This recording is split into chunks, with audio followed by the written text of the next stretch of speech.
Les Misérables, an epic of humanity, mercy, and redemption. Welcome. In this video, we delve together into one of the greatest masterpieces of world literature, the novel Les Misérables, the magnum opus of the French writer Victor Hugo, and one of the most influential works in the history of human literature.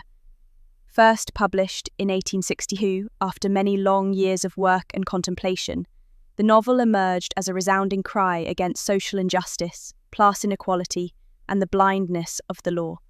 Since then, it has become a book read and reenacted in every era and language. Victor Hugo, who was a poet, novelist, and thinker committed to the cause of humanity, intended for Les Misérables to be more than just a story. He wanted it to be a mirror to the human conscience. Les Misérables is not merely a novel, it is a cry for justice, a timeless lesson in forgiveness, and a human journey filled with pain, sacrifice, and the light that emerges from the deepest darkness. In this summary, we will explore the novel's most prominent themes, its characters, its immortal quotations, and its profound message that continues to resonate with our reality to this day. Let the journey begin. Into the heart of misery, where the greatest meanings of humanity are born. In the shadows of 19th century France, where hunger bows heads and injustice hides behind the uniform of the law, the story was born of a man, crushed by life, yet who defied fate to reclaim his and humanity's lost dignity. This is the story of Jean Valjean. Jean Valjean, from crime to light, Jean Valjean was a man of strong build and stern features who emerged from a prison sentence that lasted 19 years, 5 for stealing a loaf of bread, to feed his sister's starving children, and 14 more for his repeated escape attempts. When he was released, he had become a number, 24601, not a human being. This number was engraved in his memory, just as it was branded in the eyes of others. Outside, he found no place to shelter him, no lodging, no work, no look of respect. Life in society was harsher than the prison bars. People cast him out, humiliated him, and treated him as if sin ran in his blood. As he was on the verge of collapse, one man welcomed him and did not close his door. Bishop Charles-François Myriel, a clergyman poor in wealth but rich in mercy. He fed Valjean, prepared a bed for him, and did not ask about his past. But despair was too deep to be healed in a single night. Valjean, moulded by fear, stole the silverware and fled under the cover of darkness. He was quickly captured and brought back in handcuffs to the bishop's house. And here, the greatest transformation occurred. The bishop did not reprimand him. Instead, he said to the police, "You forgot the silver candlesticks. I gave him those as well. He is my friend. Let him go." Then he turned to Valjean and said in a voice like the absolution of heaven, "Jean Valjean, my brother, with this silver I have bought your soul from darkness. I have given it to you for God. Let it now belong to goodness." Valjean's being was shaken. He felt as if a light had pierced his chest and his tears flowed, perhaps for the first time since his childhood. Jean Valjean was no longer the same man after that night. He carried the candlesticks in his bag, but with them he carried a new conscience and a purpose for his life. He vanished and reappeared years later in the city of Montreuil-sur-Mer as another man. Monsieur Madeleine, a successful manufacturer, a generous merchant, and a beloved mayor, who helped the poor, established factories, and provided jobs. He even offered shelter and dignity to destitute women, but his past would not leave him easily. Stern justice pursued him in the person of Inspector Javert, a man who saw people only as their records and who began to suspect the identity of Monsieur Madeleine. Thus, Valjean remained forever haunted by 3 ghosts, his indelible past, his sleepless conscience, and the relentless Javert.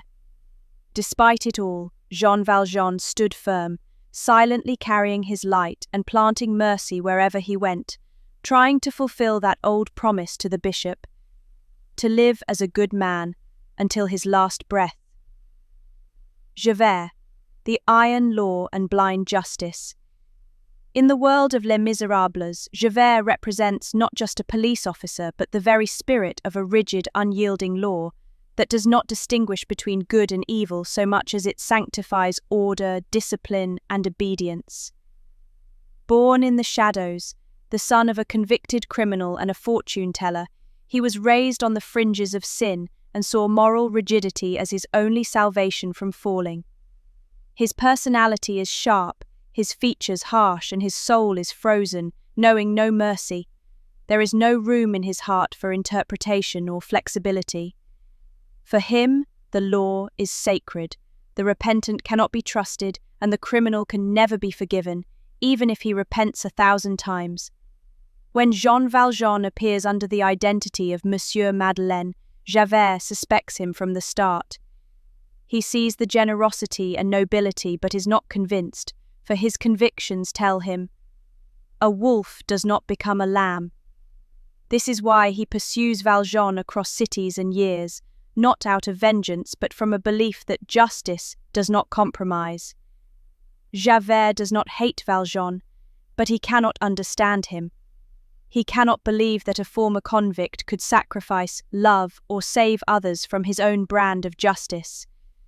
Even when Valjean is in his grasp, he does not revel in power, but merely carries out what he believes is his duty.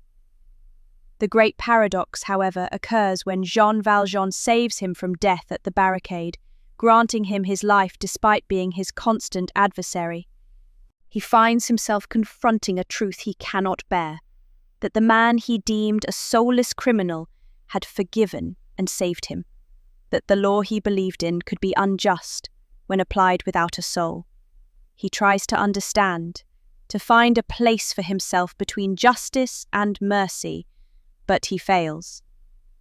I stand between two lights, and I belong to neither. Javert, a man who built his life on certainties, collapses before doubt for the first time. His justice has fallen, his inner windows have been shattered, and there is no path left for him. He cannot live with the idea that he was wrong, nor can he forgive himself, because the law he served never taught him forgiveness.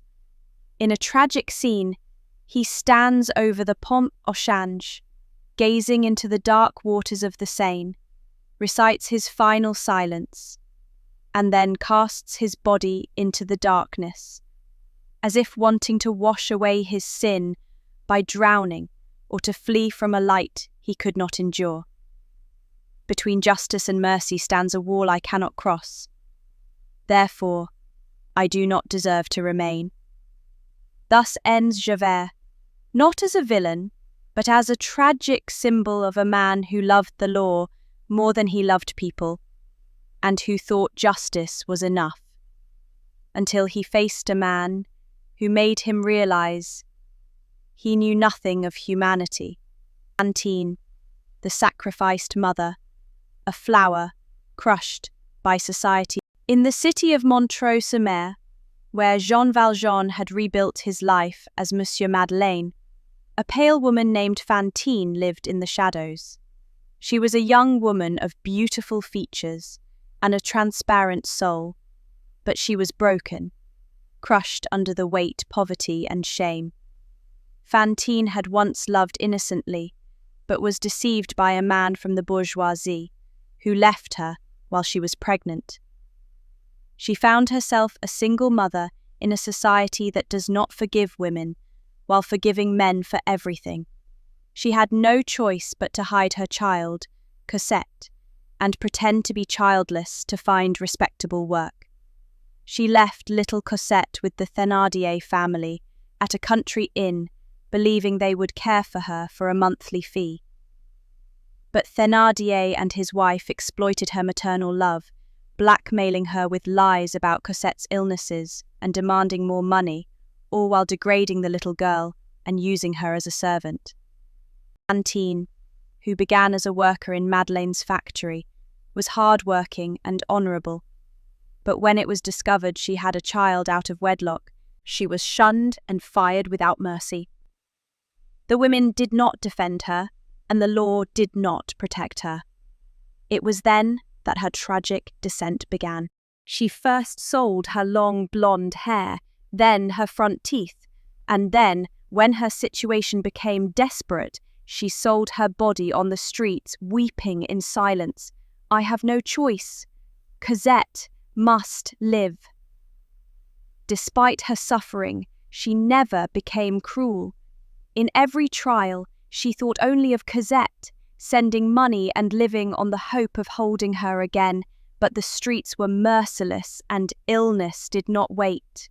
She fell ill, broken, when fate brought her once more before Monsieur Madeleine, who learned her story and felt a pang of guilt for being oblivious to her suffering while he was the city's mayor. He came to her in her final moments and took her burden upon his shoulders. Life had left Fantine with nothing, but it gave her a moment of hope before it departed when Jean Valjean told her, "Rest assured, Cosette will be my daughter as she was yours." She closed her eyes with a quiet tear, as if she had finally found the peace the world had denied her. Cosette tormented innocence and the light of salvation. On a harsh night in the French countryside, within the walls of a squalid inn run by the Thénardier family in the town of Montfermeil, lived a thin, pale child who resembled other children in nothing but her wide, sad eyes. Her name was Cosette, and she was 7 years old, yet she knew more of cruelty than most adults. Cosette was like an owned servant in the Thénardier house. They had agreed for a fee to care for the child left by her mother, Fantine, who believed her to be in safe hands. But the reality was entirely different. They burdened her with hard labour, forcing her to fetch water from distant wells in the cold, scrub floors and endure beatings for the slightest reason, while the Thénardiers' own daughters, Éponine and Azelma, lived, pampered with beautiful clothes and shiny toys. In one of the most unforgettable and symbolic scenes, Cosette is sent out at night into the forest to fetch water in a bucket heavier than her small body. She stumbles on the path, weeps, then continues in a submissive silence, accustomed to the pain. There, in the darkness of the forest, she spots a tall, imposing stranger looking at her with profound compassion. It was Jean Valjean. In her, he saw the childhood he never had, the misery he knew so well, and the innocence disfigured by injustice. He asked her name, and when he learned her story, he transformed from a fugitive into a father dedicated to a new life. In a moment of pure love, he decided to take Cosette with him, to save her from torment, and to fulfill his promise to her deceased mother, Fantine. "You are not alone any more, Cosette. You are my daughter now." From that moment, Cosette became the centre of Jean Valjean's life. He dedicated himself to raising her, protecting her from the world, and surrounding her with the love she had never known. They moved to Paris and lived in hiding, but Cosette's life began to grow anew, like a flower moved from barren land to a watered garden. Cosette grew up, transforming from a wretched child into a beautiful and pure-hearted young woman who bore her mother's features and the clarity of her soul. But the shadow of the past still haunted Jean Valjean, and when Cosette fell in love with the young revolutionary Marius, a new battle began in his heart. Should he leave her to love and life, or hide her in his shadow, fearing that the light would be snatched from his hands? Despite everything, he did not restrain her. He chose to open the door to life for her, even if the price was his own loneliness and his end. Cosette was not just a child in the novel.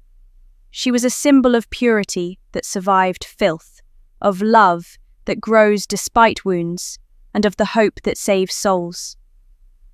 Cosette was his light, but she never knew that she had saved him just as he had saved her. Marius, between revolution and love, identity and belonging. Marius Pontmercy was born between two conflicting worlds. He was raised in the home of his stern aristocratic grandfather, Monsieur Gillenormand, who brought him up on the principles of the monarchy and the old regime.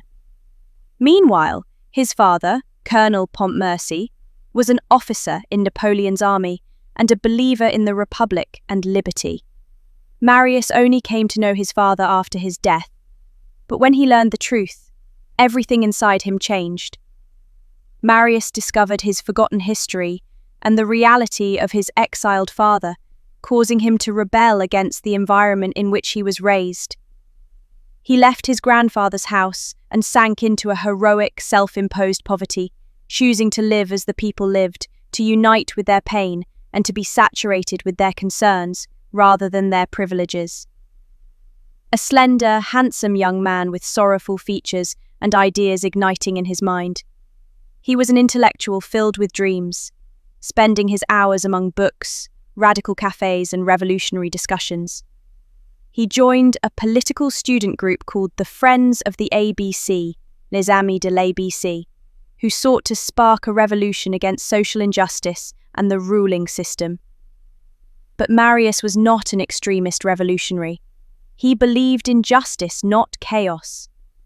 He was always torn between the sword and the pen, between love and conviction. Then came Cosette. In a Parisian garden, he saw a young woman accompanied by an elderly man, and in that moment, his heart was captivated by love. He did not know her name, nor that the man with her was Jean Valjean. From that point on, Marius lived between two worlds, the external world of revolution and the internal world of love. Later, after his love for Cosette had grown greater than anything else, he decided to confess it in a letter before heading into what could be his final battle. During the June Rebellion of 1832, he and his comrades mounted the barricades, ready to die in defense of the dream of social justice.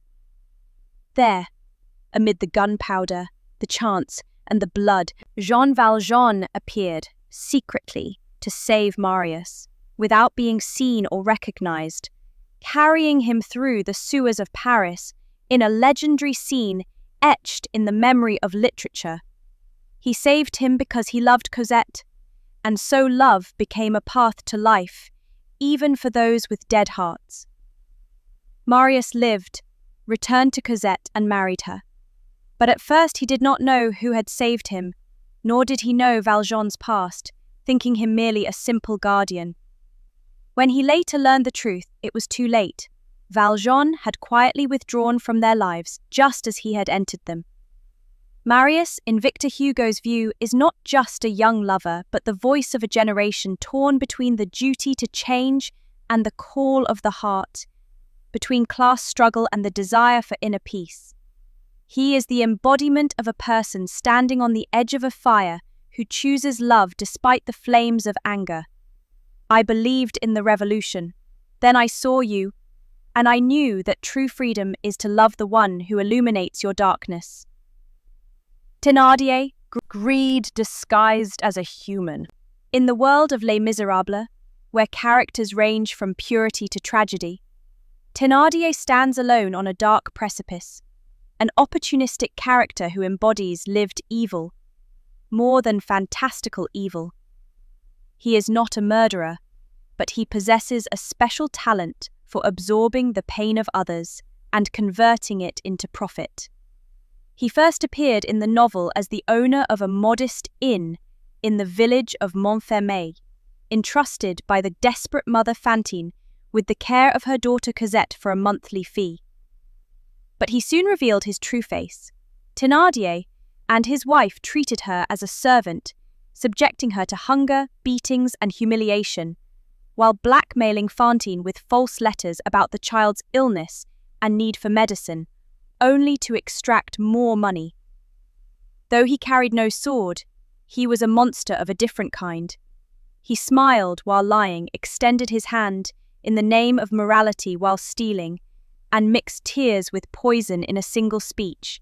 He is masked social evil, living on the margins of tragedies not to grieve for them, but to sell them to the highest bidder. Later, as time passed and truths were revealed, he was driven from his village after his inn was closed, and he sank into the world of crime in Paris. He joined a debased gang practicing forgery, fraud, and blackmail without a shred of remorse or an inner qualm. In one of the novel's most tense chapters, Thénardier tries to blackmail Marius by threatening to expose Jean Valjean's past, claiming he is a dangerous criminal. But Marius, having learned the truth, confronts him with it and exposes his hypocrisy. Yet Thénardier feels no shame, continuing to defend himself as if filth were his natural right. At the end of the novel, when everyone's cards are on the table, Thénardier does not fall from a great height, because he had been crawling in the mud from the very beginning. He immigrates to America, where he continues his deceit in a different form. He becomes a slave trader, an irony with which Hugo completes the portrait of this character, sick with an incurable greed. Thénardier is not a conventional criminal, but a symbol of social hypocrisy and greed, hidden behind false smiles. A character who believes in nothing but profit, knows no loyalty, and cannot tolerate any principle that cannot be converted into cash. Not everyone who laughs is sincere, for some smiles grow over the graves of souls. The threads of fate intersect. Revolution, sacrifice, and a silent departure. In the heart of a volatile Paris, under the ashes of oppression, hunger, and tyranny, the streets of the Latin Quarter erupt with voices of anger. It is June 1832, and the city is on the brink of a social earthquake following the death of General Lamarck, the last figure to represent the voice of the people within the system. The spark ignites the barricades, heralding the birth of a new uprising led not by leaders, but by students, dreamers, and the poor.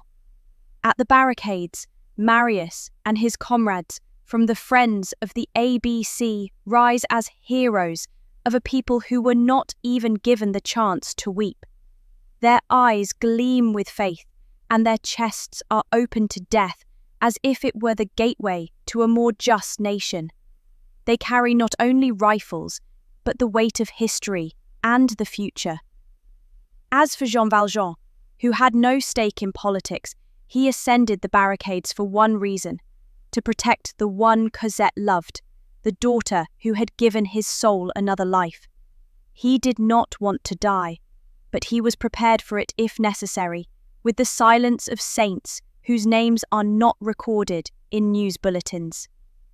Under a hail of bullets and amidst the echoes of final cries, Valjean watches Marius. He sees in him not just the young man he loves, but Cosette's future, her deferred dreams, and her long-term security. When a bullet pierces Marius's body and he falls, drenched in blood, Valjean rushes towards him as if the entire world had suddenly been reduced to a single dying body. He carries him and begins the journey of salvation from hell to life, not through the streets, but through the sewer network of Paris, that dark, foul labyrinth that was once a haven for criminals and has now become the path of saints.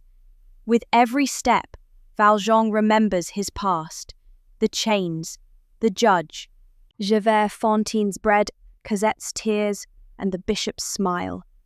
Every breath was a vow: I will get him there. Even if I die 1,000 times. When he reached the surface and delivered Marius, alive, to the world, he did not wait for thanks nor reveal himself. He disappeared, just as rivers that give life continue to flow underground. Marius survives, recovers, and marries Cosette. But behind the wedding ceremony and the smiles of the newlyweds, Valjean was fading from the picture. He feels his time has passed, his role is over. There is no place for shadows when the sun of happiness shines. So he retreats, not out of pain, but out of a pure love that requires nothing in return. Marius discovers the truth later and rushes to find the man who saved his life and brought him his wife from among the dead, only to find him on his deathbed, in a modest room filled with the scent of candles, silence, and forgiveness. In the final scene, the three are united, Cosette, weeping with the warmth of a child whose memories have returned. Marius, stunned by the magnitude of nobility he lived alongside without realizing it. And Valjean, a dying man, but one who dies as someone who has completed his mission in this world. In his hands are the silver candlesticks the bishop gave him long ago. He never sold them, never forgot them. They are his sacred memento from the covenant of his first redemption. He looks at Cosette, tears filling his eyes, and whispers, "She was the light, and you are now the light. As for me, it is time to be extinguished in peace." Then, in a silence that resembles a prayer, his breath ceases, just as the night melts at the touch of dawn's light. Jean Valjean died, but he died pure, with his head held high, forgiven and beloved. His name was not recorded in the history books, no statues were carved for him, but he lived with dignity and died with wisdom. To live is nothing, unless you save another's life. He who lives for himself lives small. He who lives for others lives eternally. And so in the end, what remains of Les Misérables is only the supreme truth that mercy is greater than the law, that silent goodness is louder than all the clamour of revolutions, and that good hearts are not buried, but are planted in memory and blossom in the conscience. Kindly, if you like our work, support us with a like, encouragement, comment, or share so that the benefit may spread.